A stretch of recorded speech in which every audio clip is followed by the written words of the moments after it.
Hey guys, today I'm going to show you how to make sourdough bagels. They are crunchy on the outside and soft on the inside. Once you feed your starter and it's ready to use, you add about 100 grams of sourdough starter. I then add 275 grams of water. Don't forget to zero out your scale. Then I add 9 grams of salt, and you will use about 28 grams of sugar. Just remember, this is going to be to your liking. Don't forget to zero out the scale every time you add new ingredients. I then add about 525 grams of unbleached bread flour. I take the scale off and I start mixing. I like to use a rubber spatula in the beginning to mix. Once it gets in this consistency, just look at the dough and see if it needs a little more water, if it's too dry, or if it needs a little more flour. It should look something like this.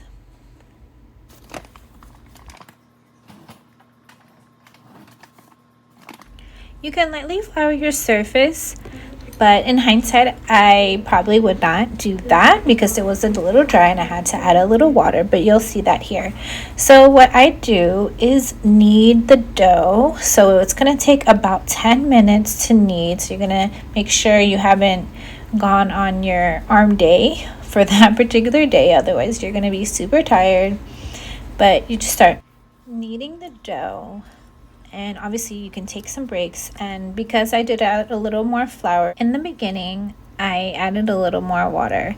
Okay, so it should look like this after several minutes, and the end result will be just like this, smooth. Okay, so now I'm just cleaning up my surface because I'm a clean freak. Anyways, so we are going to just add the dough to this dish and cover it. I'm going to leave it here for several hours.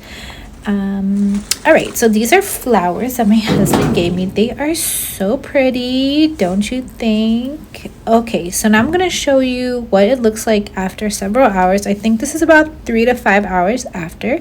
As you can see, the dough has risen a little bit. I am going to cover it again and leave it out for a little bit longer so that it can rise further. Okay, so this is how much it's risen after 10 hours. So I left it overnight. Looks pretty good. So I'm just gonna take it out. You're not supposed to maneuver it with your hand, but I'm doing it anyways because it's just gonna take too long. And it still works out. What you'll notice is that there's a lot of trial and error when it comes to sourdough baking, whether it's bagels, bread. So just give yourself some grace. Okay, so now what I'm doing is cutting up the pieces of sourdough and dividing them up into the pieces of the bagels. So you could measure them if you wanted to, but I just kind of eyeball it. I feel like when you do it this way, it gives a little more character to your bagels.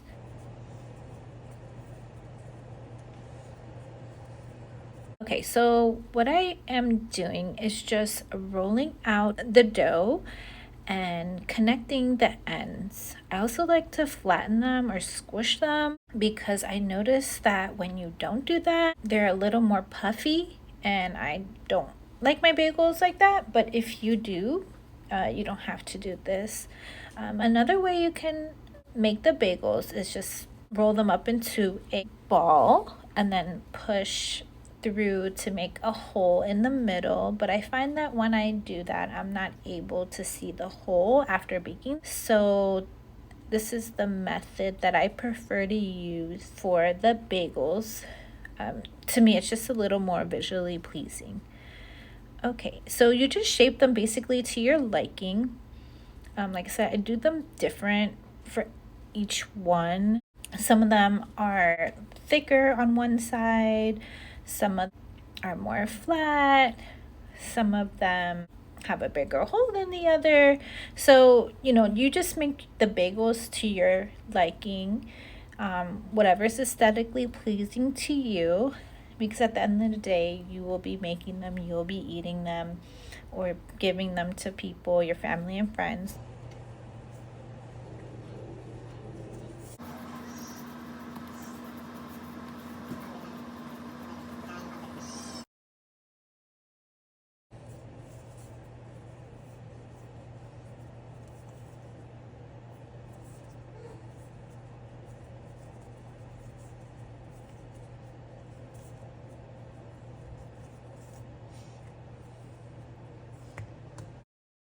Alrighty, so after I'm done rolling out each one of the bagels, I like to lift them just to make sure that they don't stick to the surface.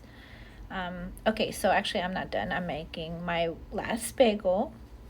So I'm just rolling it out, connecting the ends, and just trying to shape it to so it looks decent. Alrighty, so now I'm just gonna cover it. I think I covered it for about 30 minutes to an hour. Okay, so after I let some time pass, I turned on the stove and added water to my pot. I've seen a TikTok saying that a girl turned on the heat on her Le Creuset Dutch oven and exploded. So just use whatever safe pot to do this. I will not be held responsible if you make your Le Creuset Dutch oven explode. So just keep that in mind, please. Okay, so now I'm adding some sugar. This is gonna help give taste to your bagels. I'm just kind of making sure that the sugar dissolves within the water. And then after that, I'm just going to let it sit until it kind of starts boiling or the water is hot. Okay, so these are the flowers again. They're just so pretty. Okay, now that my water is at the temperature I would like it to be, I uncover and I'm going to transport the bagels into the pot very carefully so that they don't change shape. Okay, so once you're at this stage, you dip the bagels in the water for about a minute on each side.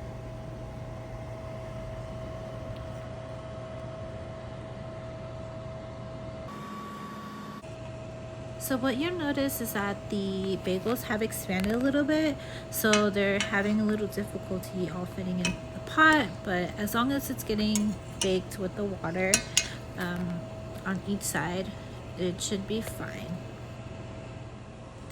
Okay, so while that's baking in the water, I just like to use a little bit of avocado oil and put it onto the parchment paper to prevent the bagels from sticking after baking.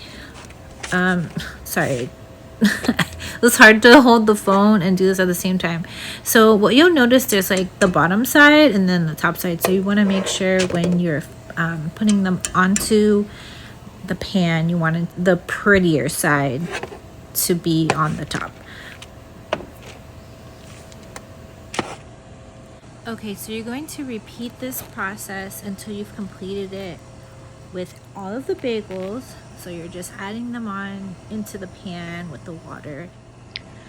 So essentially what you're doing with this process of boiling the bagels, it just kind of sets the shape. So as you noticed, they were smaller and they got bigger.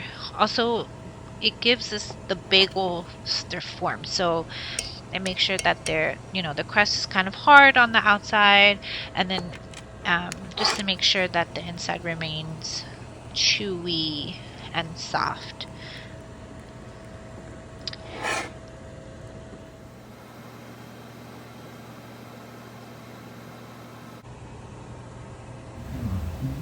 Okay, so as you can see, I'm just repeating the process. So putting them into the water so that they can boil on each side for about 1 minute. So I'm just going to complete this process until I have done it with all the bagels, and then just putting them onto the pan.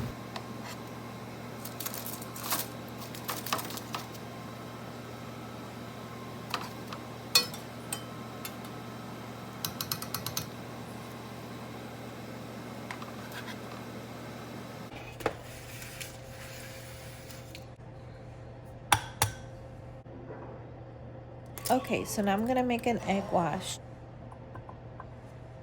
I'm gonna use the egg white and the egg yolk. This is just gonna create like an adhesive to the seasoning that I'm gonna put on. So the everything bagel seasoning that I use is going to stick onto the bagels with this egg wash. And then just note, I have done it without the egg wash and they do not stick. I don't prefer that method, so this is the way that I like to do it, and I feel that this way is the best way to try to have the seasoning best adhere to the bagels.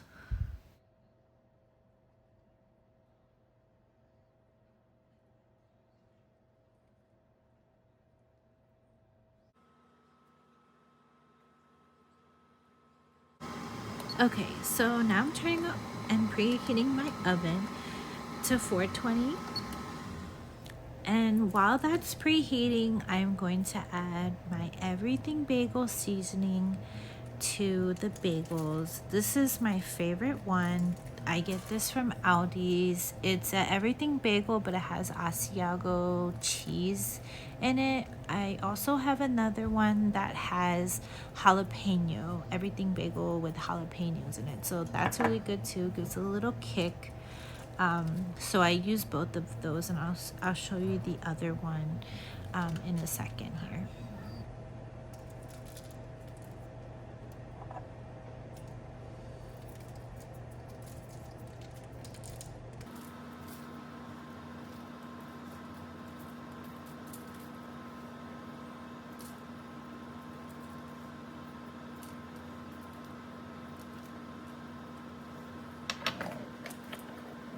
Okay, so this is the jalapeno one I was just talking about.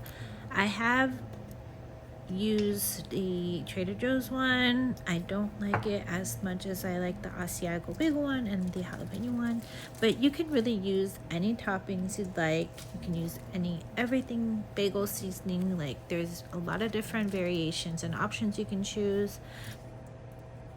Just for example, sesame seed, poppy seeds. Could use like cheese on it, cheddar cheese and jalapeno, parmesan, onion. You know, you could also do like sweet flavors. So you could do like a cinnamon sugar, and then you can do like blueberry, but blueberry you have to like mix it in before you start boiling it. So if you're planning to use that type of bagel, then the process will be a little bit different. So this is a process that you would do just when you add the seasoning onto the bagel. So obviously these seasonings are not going to be embedded in the dough.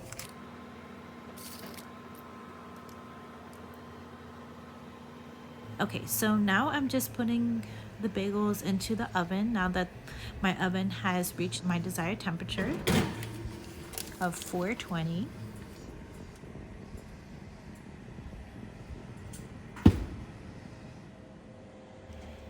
And I'm going to allow it to bake for 20 to 25 minutes.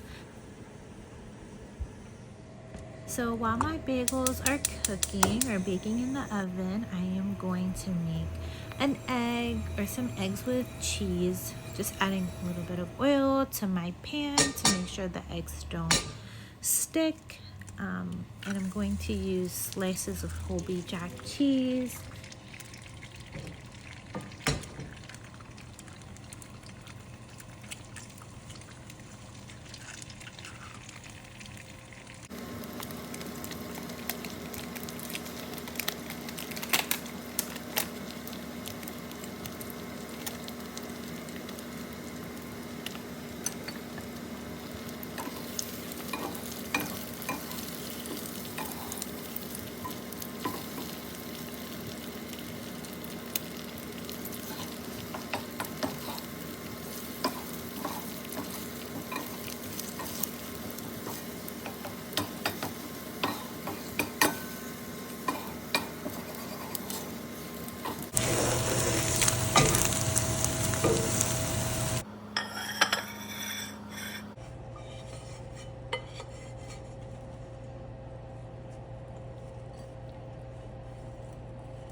Okay, so about 20 to 25 minutes have passed and my bagels look amazing and the smell is just incredible. When you make these bagels at home, your whole house will smell like a delicious bakery. It's unreal. And just look at the bagels. They are so fluffy. Okay, you can just watch.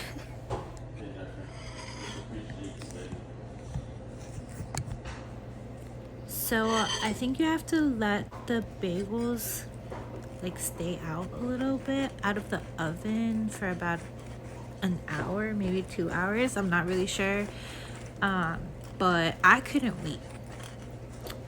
They just smelled so good and I had just come back from the gym. So I just cut them as soon as they came out the oven and they were so delicious. I mean, look at them. They're just so amazing. And you know, you can also toast them. So like once they come out of the oven or after you wait, you toast them. And like my mouth is watering just thinking about it, but you can toast them and so the outer layer will be like more firm and crunchy. And the inner layer remains soft. It's just so delicious. Like when you buy store-bought bagels, they're just not the same. I'm sorry. Homemade bagels are so much better and delicious. It's so worth the time and effort to make them. Anyways, I appreciate you watching my video and staying to the end. And I hope you enjoyed these bagels and share them with your friends and family. Thank you so much for watching. And don't forget to like and subscribe and share the video. And I'll see you in the next one. Bye.